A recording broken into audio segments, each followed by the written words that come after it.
Ji friends, once again welcome back to my YouTube channel. मैं आपको अपने ऐसे यूट्यूब चैनल में खुश आमदीद करता हूं। आज के इस वीडियो लेक्चर में हम बात करेंगे म्यांमार के अंदर जो मिलिट्री कू डेटा हुआ है उसके ऊपर हम बात करेंगे। पहले मैं आपको ये बता दूं कि मिलिट्री कू डेटा होता क्या है। जी, मिलिट्री कू डेटा वो होता है जिसमें आपके कंट्री का जो कंट्रोल होता है वो आपकी आर्मी संभाल लेती है। जी हाँ, जैसा कि जानते हैं कि किसी कंट्री को जो रन करती है, उसके अफेयर्स को जो कंट्रोल करती है, उसकी जो डिसीजन लेती है वो एक डेमोक्रेटिकली इलेक्टेड हुकूमत करती है। जैसा कि आप जानते हैं कि इंडिया है तो वहाँ पर जो डिसीजन लेते हैं वो प्राइम मिनिस्टर नरेंद्र मोदी और उनकी कैबिनेट लेती है। जैसा कि आज के टाइम में अगर पाकिस्तान में जो डिसीजंस होते हैं, अगर कह लें तो इमरान खान और उनकी कैबिनेट लेती हैं। जबकि कूडेटा में क्या होता है कि आपकी कंट्री का जो कंट्रोल होता है वो आपकी आर्मी लेती है, जो कि म्यांमार के साथ हुआ है। उस कूडेटा से पहले वहाँ पे जो हुकूमत थी या जो नई हुकूमत बनने वाली थी वो आंग सू की थी, जो कि नोबेल विनर भी रह चुकी हैं। उनकी हुकूमत मौजूद थी और सेकंड टर्म उनका वो आने वाला था जिनमें वो अपनी नई हुकूमत बनाने वाली थी। नई हुकूमत बनाने से पहले उनके जो जो आर्मी है उन्होंने उनको हाउस अरेस्ट कर लिया है और ख़ुद जो है वो पावर संभाल लिया है। तो आज के इस वीडियो लेक्चर में जानने की कोशिश करेंगे कि क्यों म्यांमार के अंदर म्यांमार की आर्मी ने अपने ही एक गवर्नमेंट को घर भेज दिया और वहाँ कंट्रोल संभाल लिया। तो इस वीडियो लेक्चर में हम ये सारा कुछ कवर करेंगे। ना सिर्फ ये, लेकिन मैं आपको हिस्टोरिकल भी बताऊंगा कि कब कब म्यांमार के अंदर मिलिट्री हुकूमत रह चुकी है, कैसे और किन एफर्ट्स की वजह से आंग सान सू की को नोबेल प्राइज़ मिला, और आज के टाइम में क्या हुआ कि उनकी हुकूमत और मिलिट्री के जो रिलेशन है वो ख़राब हुए और मिलिट्री ने एक तरह से टेक कवर कर लिया। ना सिर्फ ये, हम ये भी बात करेंगे कि इंटरनेशनल रिएक्शन क्या होगा या क्या आ रहा है, यूएन सिक्योरिटी काउंसिल या यूनाइटेड नेशन जनरल असेंबली का क्या किरदार होगा, क्या सैंक्शंस वगैरह लगेंगे म्यांमार के ऊपर। आज के इस वीडियो लेक्चर में हम ये सब कवर करेंगे। जैसा कि जानते हैं, मैं आपसे एक रिक्वेस्ट करता हूं कि काइंडली चैनल को सब्सक्राइब करें। मुझे इसे बनाने में 2 घंटे लगे हैं, आपको चैनल सब्सक्राइब करने में 2 सेकंड लगेंगे। तो काइंडली आपसे रिक्वेस्ट है, एक आजिज़ाना कि 2 सेकंड निकाल के चैनल को सब्सक्राइब करें, आपकी बड़ी बड़ी मेहरबानी होगी। और अगर आपको वीडियो पसंद आए तो उसे लाइक कीजिएगा, बेल आइकन को प्रेस कीजिए ताकि मैं जो भी करंट अफेयर से रिलेटेड वीडियोज़ बनाता हूँ उनकी जो अप टू डेट है वो आपको मिलती जाए। और जैसा कि जानते हैं कि मेरे लेक्चर का एक पैटर्न होता है, मैं आपसे करंट अफेयर रिलेटेड एक सवाल पूछता हूँ एमसीक्यू वाइज। अगर आपको सही ऑप्शन आता है तो नीचे कमेंट में बताएं, नहीं तो वीडियो की एंड में मैं आपको बता दूंगा। आपसे आज का जो सवाल है वो ये है, वेन आंग सान सू की जो थी उनको नोबेल प्राइज़ कब मिला था। नोबेल प्राइज़ में मुख्तलिफ कैटेगरीज होती है, मेडिसिन की, फ़िज़िक्स की। इनको जो नोबेल प्राइज़ मिला था वो पीस में मिला था। मेरा आपसे ये सवाल है कि आपने बताना है कि इनको नोबेल प्राइज़ किस ईयर में मिला था। आपके ऑप्शन है 1991, 1992, 1993, 1994। अगर आपको ये भी सवाल नहीं आता, उसका जवाब पता नहीं, तो आप मुझे ये बताएं कि name of the capital of Myanmar, Myanmar का कैपिटल कौन सा है, जो आपने मुझे नीचे बताना है। आपके ऑप्शन नीचे हैं नैप्यदा, यंगून, रंगून, बर्मा। सही ऑप्शन आप नीचे कमेंट में बताना। पहले मैं आपको इसका ओवरव्यू दूंगा, लेकिन उससे पहले हम इसको देखते हैं कि किन न्यूज़पेपर ने इसे कवर किया, उनमें क्या क्या क्या जाता है। ये अल जज़ीरा वो कह रहे हैं म्यांमार मिलिट्री स्ट्रेटेजिक कू डेटा, ये अल जज़ीरा होता है। ये फॉरेन पॉलिसी एक इदारा है, उन्होंने कहा म्यांमार से मिलिट्री स्टेजेस है कू। ये फ्रांस 24 है, वो कहता है coup d'etat in Myanmar all democratic in transition. ये द न्यूज़ पाकिस्तान की न्यूज़पेपर है। बूट्स इन म्यांमार, बूट्स कहा जाता है क्योंकि आर्मी के अंदर जो होते हैं वो लॉन्ग शूज़ होते हैं, तो उसी वजह से एक सिंबॉलिक इंटरनेशन जो एक तरह से देने के लिए वो कहते हैं बूट्स। म्यांमार कू, आंग सान सू की detain as a military seize control. तो ये बीबीसी में है। ये यहाँ पे आप देख सकते हैं म्यांमार है और उसके जो बॉर्डर है बांग्लादेश से लगते हैं, पाकिस्तान का ईस्ट पाकिस्तान ये कभी हुआ करता था, उनसे उनका बॉर्डर लगते हैं। आज के टाइम में भी जो रोहिंग्या क्राइसिस हुआ था तो ये म्यांमार से बांग्लादेश के थे, जो आज के टाइम कोक्स बाज़ार में। यहाँ पे इसका बॉर्डर थाईलैंड से भी लगता है। आपने मुझे ऐसा कैपिटल बताना है। पहले मैं आपको ऐसा ओवरव्यू देता हूँ। देखिए, मैंने एक किताब पढ़ी थी, ज़्यादा नहीं, उसकी एक जो आप साइनेप्सिस के लिए या समरी के लिए, उस बुक थी वाई नेशंस फेल, कौमें जो नेशंस होती हैं वो क्यों फेल होती हैं। तो उसमें एक सादा सी उन्होंने जो उसका जिस्ट था इस किताब का वो ये था कि जब किसी कंट्री के जो इदारे फेल होते हैं वो कमज़ोर होते हैं हैं तब जो है वो कंट्री फेल, जो नेशन है फेल हो जाती है। वैसा ही मामला जो है वो म्यांमार के मीन्स उसके कॉन्टेक्स्ट में, क्योंकि वहाँ पर भी जो डेमोक्रेसी है वो फुल फ्लेश तौर पे तैयार नहीं। ये बहुत ही कॉमन था किसी टाइम पाकिस्तान के अंदर, लेकिन पाकिस्तान में लास्ट डिकेड से आज के टाइम में एक इलेक्टेड गवर्नमेंट आती है, दूसरी जाती है, लेकिन आज तक भी इस पाकिस्तान की पूरी तारीख में भी किसी भी एक प्राइम मिनिस्टर ने अपना टेन्योर मुकम्मल नहीं किया। तो आप समझ सकते हैं कि यहाँ भी कितना एक डेमोक्रेसी को लेके इशू रहता है। बहरहाल हम म्यांमार की देखें तो म्यांमार के अंदर ये कोई नई बात नहीं, ये पहली दफ़ा नहीं कि उनकी जो आर्मी है उन्होंने उनका कंट्रोल संभाला है। उससे पहले भी उनकी आर्मी ने उनका कंट्रोल संभाला, उन्होंने जो है मार्शल लॉ वगैरह लिए, उन्होंने कू डेटा किया और पावर जो है अपने हाथों में लिया है। उन्हीं चीज़ को रिवर्स करने के लिए आंग सान सू की को तकरीबन 15 साल तक जेल में भी रखा गया, लेकिन बावजूद उनके इस सफरिंग के उन्होंने अपनी स्ट्रगल जारी रखी और एक तरह से डेमोक्रेसी उस म्यांमार के अंदर वापस आई थी। बाद में वो उस कंट्री के प्राइम मिनिस्टर भी बनी और आज के टाइम में भी थी, और सेकंड टर्म उनकी गवर्नमेंट का आने वाला था, तब ये उनका कू डेटा हो गया और उन्होंने कंट्रोल संभाल लिया। तो ये आज के इस लेक्चर का कुछ ओवरव्यू था, हम इसको डिटेल में अब कवर करेंगे।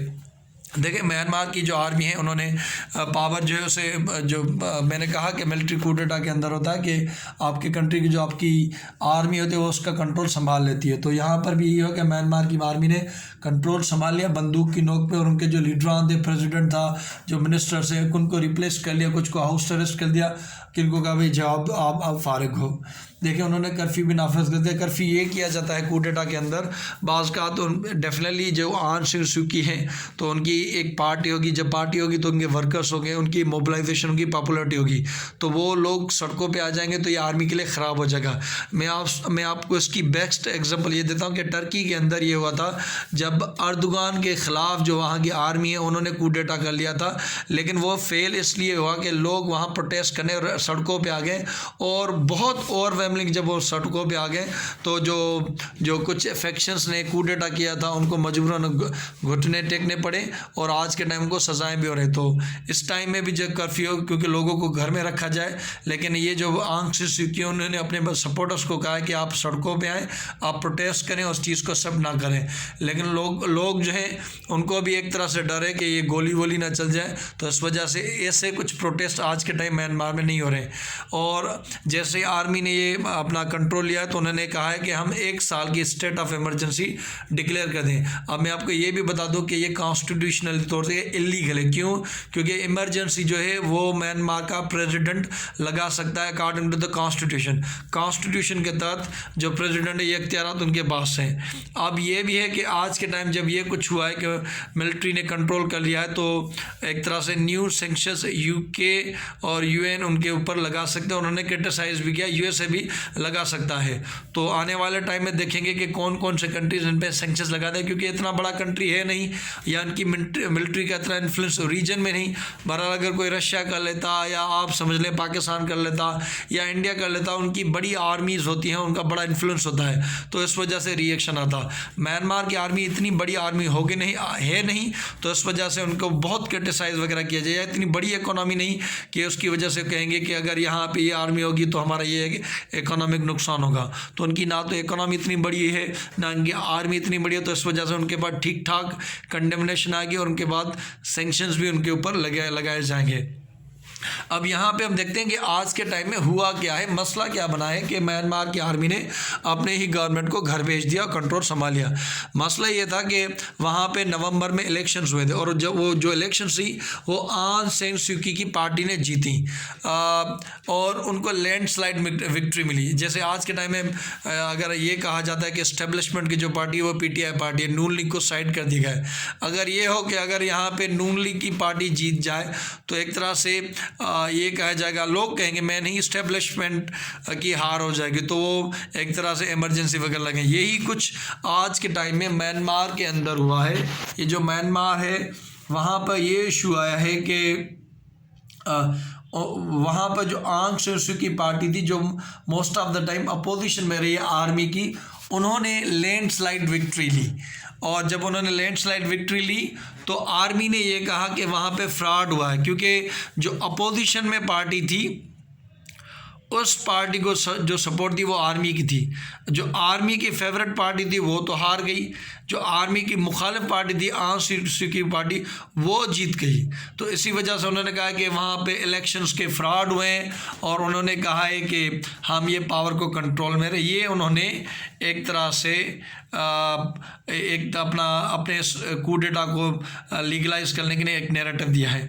अब प्रोटेस्ट मैंने कहा कि आज के टाइम में तो उतने बड़े स्केल पे प्रोटेस्ट नहीं हो रहे, क्योंकि उनको पता है कि आर्मी मौजूद है तो गोली वोली लग सकती है। म्यांमार को आपको पता होना चाहिए कि बर्मा भी कहा जाता है और वहाँ पर 2011 तक तो आर्मी का मिलिट्री रूल था। ये जो मैंने कहा कि आंग सान सू की एफर्ट्स की वजह से ही वहाँ पर डेमोक्रेटिक हुकूमत आई थी, लेकिन अब देख लें कि 9 साल बाद अगेन 10 साल बाद ये अगेन वहाँ पे आर्मी के आगे, तो वहाँ पे अगेन एक आर्मी जो है वो पावरफुल इदारा है, वो अपना शो भी कर रहा है।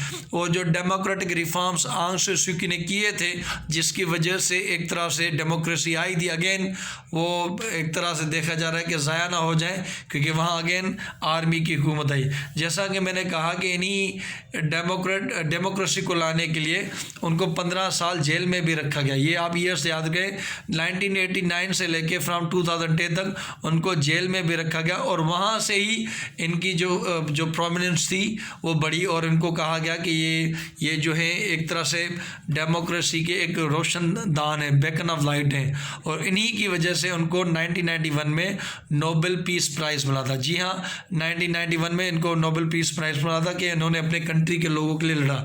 इनके ऊपर तब क्रिटिसिज्म आया जब मुसलमान रोहिंग्या के ऊपर, मिनॉरिटी जो है उनके ऊपर उनकी आर्मी ने क्रैकडाउन शुरू किया, उनको मारना शुरू किया, उनको रेप किया और मजबूरन वो कोक्स बाज़ार बांग्लादेश चले गए। तो उन पे ऊपर तब क्रिटिसाइज हुआ कि आप इनके लिए आवाज़ वगैरह नहीं उठा रहे, तब इनके ऊपर ये क्रिटिसाइज हुआ था।